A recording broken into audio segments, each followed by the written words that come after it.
Bismillahirrahmanirrahim. Assalamualaikum warahmatullahi wabarakatuh. Sebelumnya, perkenalkan kami dari kelompok 5 yang beranggotakan 5 orang. Yang pertama, saya sendiri Karina Jahara dengan NPM 214101018. Saya Nurul Adiyah dengan nomor NPM 214101012. Saya Grian Dwi Gustiawan dengan nomor NPM 214101508. Saya Aldian Dwi Partisan dengan NPM 214101037. Dan saya Laura Hari dengan nomor NPM 2141010. Kami akan mempresentasikan materi Pancasila pada bab 7 mengenai Pancasila sebagai dasar pengembangan ilmu. Selamat menyaksikan. Hakikat ilmu pengetahuan. Apa itu ilmu? Ilmu berasal dari bahasa Arab yang berarti pengetahuan. Ilmu mengandung 3 kategori, yaitu yang pertama hipotesis, yang kedua teori, dan yang ketiga dalil hukum. Apa itu pengetahuan? Pengetahuan berasal dari bahasa Inggris yaitu knowledge. Pengetahuan adalah semua milik atau isi pikiran. Yang selanjutnya ada perkembangan iptek. Manusia menemukan iptek karena manusia kembali pada jalan pikiran yang rasional. Setelah manusia berhasil memperdalam ilmu pengetahuan, maka produk dari ilmu tersebut adalah teknologi. Ilmu pengetahuan berkembang melangkah secara bertahap menurut dekade waktu dan menciptakan zamannya. Dimulai dari zaman pra-Yunani kuno, abad pertengahan, Renaissance, zaman modern, dan masa kontemporer. Yang ke-1 ada zaman pra-Yunani kuno. Pada masa ini manusia masih menggunakan batu sebagai peralatan. Oleh karena itu pada zaman pra-Yunani kuno disebut juga zaman batu. Yang kedua ada zaman Yunani kuno. Yunani pada masa itu dianggap sebagai gudang dari ilmu dan filsafat. Karena bangsa Yunani pada masa itu tidak lagi mempercayai mitologi-mitologi. Yang ketiga, zaman abad pertengahan. Para ilmuwan pada masa ini hampir semua adalah para teolog. Sehingga aktivitas ilmiah terkait dengan aktivitas keagamaan. Semboyan yang berlaku bagi ilmu pada masa ini adalah ancilla deologia atau abdi agama. Yang keempat ada zaman Renaissance. Zaman Renaissance ditandai sebagai era kebangkitan kembali pemikiran yang bebas dari dogma-dogma agama. Renaissance ialah zaman peralihan ketika kebudayaan abad pertengahan mulai berubah menjadi suatu kebudayaan modern. Yang kelima ada zaman modern. Zaman modern ditandai dengan berbagai penemuan dalam bidang ilmiah. Perkembangan ilmu pengetahuan pada zaman modern sesungguhnya sudah dirintis sejak zaman Renaissance, seperti René Descartes, tokoh yang terkenal sebagai bapak filsafat modern. René Descartes juga seorang ahli ilmu pasti. Dan yang terakhir ada zaman kontemporer. Fisikawan termasyhur abad ke-20 adalah Albert Einstein. Ia menyatakan bahwa alam itu tak terhingga besarnya dan tak terbatas, tapi juga tak berubah status totalitasnya atau bersifat statis dari waktu ke waktu. Jadi perkembangan iptek yang saat ini terjadi berawal dari dunia barat dan mengakhiri masa kegelapan The Dark Age. Lahirlah era yang disebut sejarah Renaissance dan humanisme. Setelah ilmu pengetahuan yang terus berkembang, puncak dari pemikiran manusia yang disebut modern itu yakni lahirnya revolusi industrilah sebagai cikal teknologi bakal adanya.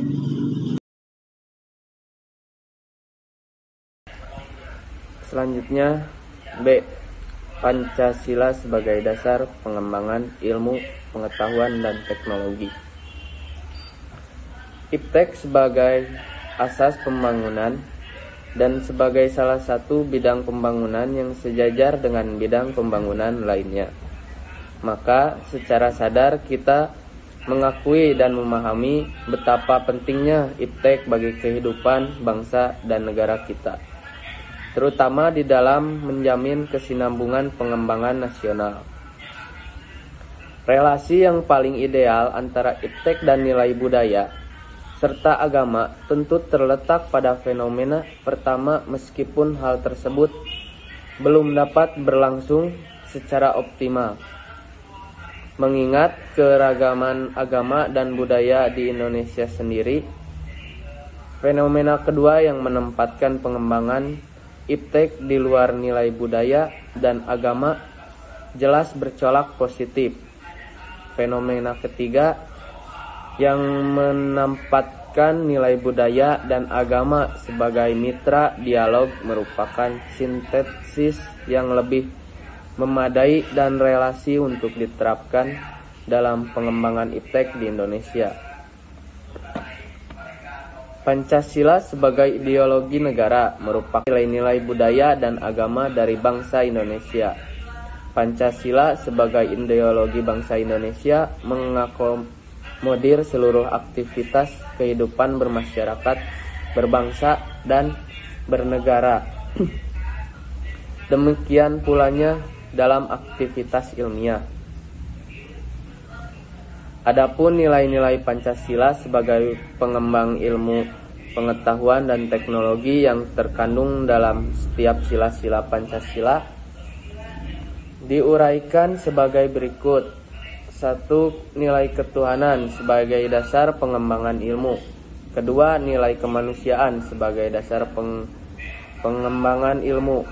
Nilai persatuan sebagai dasar pengembangan ilmu. Yang keempat, nilai kerakyatan sebagai dasar pengembangan ilmu. Yang kelima, nilai keadilan sebagai dasar pengembangan ilmu. Kelima nilai dasar Pancasila, yakni ketuhanan, kemanusiaan, persatuan, kerakyatan, dan keadilan, merupakan fondasi yang paling kuat bagi bangsa Indonesia untuk mengembangkan iptek, bahkan menemukan iptek dengan syarat mutlak iptek tersebut tidak bertentangan dengan nilai-nilai Pancasila. Selanjutnya akan dipaparkan oleh teman saya. Yang selanjutnya yaitu urgensi kedudukan Pancasila sebagai dasar pengembangan iptek. Nah, yang pertama ada urgensi Pancasila sebagai dasar nilai pengembangan ilmu. Nah, seperti yang telah kita ketahui bahwa kemajuan iptek dirasa tidak selaras dengan pertahanan nilai budaya bangsa Indonesia. Hal ini boleh jadi karena romantisme budaya lain akibat dari globalisasi yang memiliki kebebasan. Oleh karena itu, ideologi negara yakni Pancasila harus dijadikan sebagai landasan kebijakan pengembangan iptek. Nah, dalam menjadi landasan kebijakan pengembangan iptek, konsep Pancasila ini mengacu pada beberapa jenis pemahaman. Di antaranya, konsep yang pertama yaitu bahwa setiap ilmu pengetahuan dan teknologi yang berkembang di Indonesia haruslah tidak bertentangan dengan nilai-nilai yang terkandung dalam Pancasila. Hal ini mengandung asumsi bahwa ilmu pengetahuan dan teknologi berkembang secara otonom. Kemudian, dalam perjalanannya, dilakukan adaptasi dengan nilai-nilai Pancasila. Nah, untuk konsep yang kedua yaitu bahwa setiap ilmu pengetahuan dan teknologi yang berkembang di Indonesia harus menyertakan nilai Pancasila sebagai faktor internal pengembangan ilmu pengetahuan itu sendiri. Artinya, bahwa sejak awal pengembangan iptek sudah harus melibatkan nilai-nilai Pancasila. Namun, keterlibatan nilai Pancasila ini ada dalam posisi tarik ulur. Nah, artinya bahwa ilmuwan dapat mempertimbangkan hal ini sebatas yang dianggap mereka layak. Kemudian, konsep yang selanjutnya yaitu bahwa nilai-nilai Pancasila berperan sebagai rambu normatif bagi pengembangan iptek di Indonesia. Nah, dalam hal ini seperti ada rule of the game yang harus disepakati oleh para ilmuwan sebelum ilmu itu dikembangkan. Namun, tidak ada jaminan bahwa rule of the game itu akan terus ditaati dalam perjalanan pengembangan iptek itu sendiri. Karena ketika iptek itu berkembang, aturan main harus terus mengawali dan bayangi agar tidak terjadi kesenjangan antara pengembangan iptek dengan rule of the game. Kemudian yang selanjutnya bahwa setiap pengembangan ilmu pengetahuan dan teknologi harus berasal dari budaya dan ideologi bangsa Indonesia sendiri, atau yang lebih dikenal dengan istilah mengindigenisasi ilmu atau mempribumikan ilmu. Nah, jadi setiap pengembangan iptek harus berakar dari budaya dan ideologi bangsa Indonesia dan memandang bahwa Pancasila bukan hanya sebagai dasar nilai pengembangan ilmu, tetapi sudah menjadi paradigma ilmu yang berkembang di Indonesia. Baik, untuk selanjutnya yaitu alasan diperlukannya Pancasila sebagai dasar nilai pengembangan ilmu pengetahuan dan teknologi. Yang pertama, pluralitas yang berkembang seiring dengan kemajuan iptek membutuhkan renungan dan refleksi agar penentuan keputusan nilai sesuai dengan kepribadian bangsa. Yang kedua, dampak negatif kemajuan iptek diperlukan tuntunan moral. Yang ketiga, perkembangan iptek yang didominasi negara-negara barat ikut mengancam nilai-nilai kehidupan bangsa Indonesia sehingga perlu menyaring dan menangkal pengaruh yang tidak sesuai. Yang keempat, karena alasan Pancasila dijadikan dasar pengembangan iptek ini yaitu karena perusakan lingkungan akibat iptek, berisiko rawan bencana, serta penggunaan benda-benda teknologi menggantikan peran nilai-nilai luhur. Dan yang kelima, gaya hidup global menggantikan nilai-nilai kearifan lokal. Selanjutnya, dinamika dan tantangan Pancasila sebagai landasan dasar pengembangan ilmu pengetahuan dan teknologi. Secara eksplisit, dinamika Pancasila sebagai landasan dasar pengembangan iptek belum dibicarakan oleh para penyelenggara sejak Orde Lama sampai era Reformasi. Tantangan Pancasila sebagai dasar pengembangan iptek di Indonesia. Yang pertama yaitu kapitalisme yang berorientasi pada pemilik modal besar. Yang kedua, globalisasi yang menyebabkan lemahnya daya saing bangsa Indonesia dalam pengembangan iptek. Yang ketiga, masyarakat Indonesia yang lebih konsumerisme. Dan yang keempat, pragmatisme yang mewarnai perilaku kehidupan sebagian besar masyarakat Indonesia. Materi selanjutnya yaitu hubungan Pancasila dengan jurusan kesehatan masyarakat. Yang pertama, sila pertama atau bisa disebut dengan nilai ketuhanan. Sila ini yang berbunyi ketuhanan yang Maha Esa, yang artinya mempercayai dan takwa kepada Tuhan yang Maha Esa. Dalam bidang kesehatan, selain ada kesehatan fisik, ada juga kesehatan batin. Kesehatan batin bisa dinamakan juga dengan kesehatan spiritual. Kesehatan spiritual mencakup hubungan dengan Tuhan. Kesehatan spiritual juga bisa dimanifestasikan dengan berdoa, mempelajari agama, bersatu dengan alam, dan berpartisipasi dalam komunitas keagamaan atau tempat ibadah. Sila yang kedua, atau nilai kemanusiaan. Sila kedua yang berbunyi kemanusiaan yang adil dan beradab, yang artinya kemanusiaan yang adil dan beradab memang seharusnya sudah dirasakan secara merata oleh masyarakat Indonesia, utamanya di bidang kesehatan.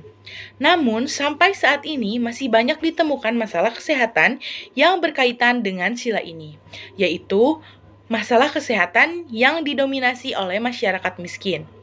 Untuk mengatasi kesenjangan masalah kesehatan, pemerintah Indonesia memberlakukan kebijakan-kebijakan untuk mengatasi masalah tersebut, yaitu dengan mengadakan BPJS Kesehatan. Dengan adanya BPJS Kesehatan ini, masyarakat dapat mendapatkan perlakuan yang sama pada pelayanan kesehatan. Selanjutnya, sila yang ketiga atau nilai persatuan. Sila yang ketiga yang berbunyi dengan Persatuan Indonesia, sila ini dikaitkan dengan kesehatan masyarakat karena kesehatan bukan hanya merupakan tanggung jawab diri sendiri. Namun pada dasarnya, kesehatan juga menjadi tanggung jawab yang harus dipikul oleh pemerintah atau instansi kesehatan dan para seluruh masyarakat. Maka dari itu, persatuan antar masyarakat perlu dibangun untuk mewujudkan kesehatan masyarakat yang sejahtera dan masalah kesehatan di Indonesia bisa cepat teratasi. Sila yang keempat yang berisi mengenai nilai kerakyatan.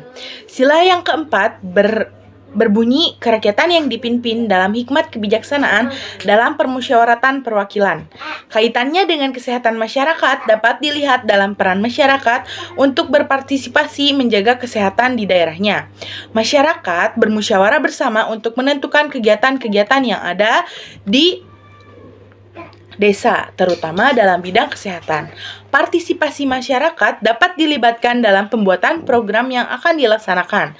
Hal ini bertujuan untuk program yang dibuat sesuai dengan kondisi dan masalah yang harus diselesaikan dari perspektif masyarakat. Maka, nilai kerakyatan ini merupakan salah satu aspek penting untuk menunjang kesehatan masyarakat. Yang kelima, yaitu nilai keadilan. Sila yang kelima berbunyi keadilan sosial bagi seluruh rakyat Indonesia. Hal ini berkaitan dengan kesehatan masyarakat. Budaya gotong royong yang sudah menjadi adat pada masyarakat Indonesia dalam penyelenggaraan jaminan kesehatan nasional yang menggunakan prinsip gotong royong. Prinsip gotong royong berarti peserta yang mampu membantu peserta yang kurang mampu, peserta yang sehat membantu yang sakit atau yang berisiko tinggi, dan peserta yang sehat membantu yang sakit. Maka nilai keadilan dalam kesehatan masyarakat ini sangat diperlukan. Sekian pemaparan dari saya. Mohon maaf apabila banyak kesalahan. Wassalamualaikum warahmatullahi wabarakatuh. Pesan dan pesan yang kami dapatkan dalam pembelajaran mata kuliah Pancasila selama 1 semester ini adalah Kami rasa perkuliahan dengan Pak Adi ini tidak monoton karena perkuliahan ini tidak hanya terpaku pada materi yang Bapak sampaikan di Zoom, tapi juga dengan konten-konten di YouTube. Menjadikan pembelajaran ini tidak membosankan.